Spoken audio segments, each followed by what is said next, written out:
Hey, how's it going, guys? So we're going to be quick, clear, concise and accurate on this one. No fluff, no messing around. Got Sean, who's naked, but put that to one side. It's just so his armour doesn't break.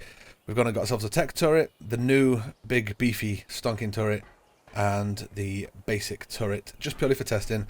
We're going to have a look at each, take a note of the damage that they do, and then I suppose give our opinions on whether Ark is in fact doomed. You ready? Yeah. And shoot me Now, if you can! Shoot me if you can! I'm just going to quickly ask you. Have you got infinite stats on this time? I ask you this as you run around your two previous dead bodies. Is infinite stats turned on? Infinite stats is turned on. I now For the have sake enough of health science. that I can actually take a full hit off all these turrets. Okay, so basic turret. 77. 77 per hit. I'm comfortable with that. Okay. Now we'll have a look at tech, because that was there before the big stonking one. Okay, so that's hitting me for 750. It's not as accurate, interestingly. Oh, splash damage as well. One was 450, one was 562. Just so if it hit doesn't me get you... with that again. Okay, so direct hit 750. It looks like there is splash damage as well. Strafe. But 750 is a... Strafe. Yeah, so it looks like if the splash damage gets me, it's a lot less. But Less. 750 for a direct hit, I'm comfortable with saying that.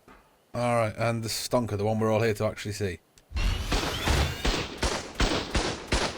That's hitting me for a solid 260 each time. What's its tracing like? Run around. Oh, so yeah, it will get you every time. It's not... Oh no. If it grazed you for 156. Yeah, so it looks like it can graze. Now, there is something to bear in mind, if you want to just stop the turret. There is something to bear in mind with the new turret in that it's not firing one bullet per time. It's actually firing 4 bullets at a time. So what was probably happening there is one of those bullets actually just wasn't connecting. While you're doing the maths, I'm gonna quickly lay my opinion out there. Alright, now it's been a bit since I've done any sort of like competitive PvP or having to worry about tribes keeping things safe, etc. Because obviously we've been doing this for ages now.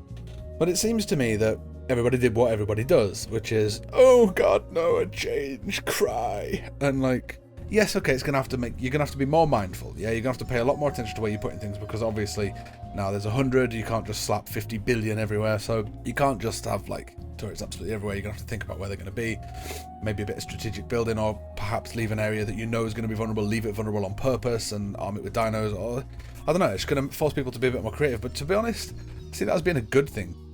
So, the new heavy turret is doing around 85% the amount of damage that 4 auto turrets would do, which I go by that metric because obviously it uses 4 bullets. So the original auto turret could hold 24 stacks of bullets. The heavy turret holds 96. The tech turret's still the exact same, where it just holds 5 stacks of element.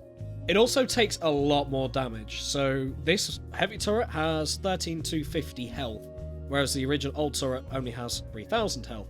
So it's going to be a lot more difficult to destroy that turret, and whilst it's not doing quite as much damage as 4 auto turrets, it's going to be a lot harder to destroy one of these heavy turrets. And I think having lots of these in smaller amounts around a base, it does balance the game a little bit more. You have to spend more to protect your base a lot more, which means PvP is kind of enforced. And that's something that I've noticed, the last few times I've played on PvP servers is, there's an alpha tribe that nobody tries to attack because nobody's got any chance because they've got 600 turrets, and every time you fly anywhere near their no-fly zone, the game lags out so much that you can't actually get away. So for me, it's kind of a good thing in a way. I understand people's concerns of, well, now our base can't be as well defended, which means these big alpha tribes can then come in and attack, which is very much true. However, it also means that alpha tribe's base is just as easy to attack now. There are good points, there are bad points. In my opinion, this is a move in the right direction. I suppose just one final thing, which is like, yes, okay, Wildcard are making changes that not everybody's gonna like, but that is the truth for all the things all the time. At the end of the day, you can either trust their creative vision or not. It doesn't really matter, they're kind of doing what they think is in the best interest of the game, and that's fair enough. Even if you don't agree with the decision, even if you think it's a bad decision, you still got to respect the fact that they are in fact trying things. Ultimately, I suppose, whether you agree or whether you disagree is going to be up to you, personal preference. Everyone's mileage is going to vary. Why don't you let us know what you think in the comments down below? Do you hate it? Do you love it? Are you indifferent? We are mostly indifferent.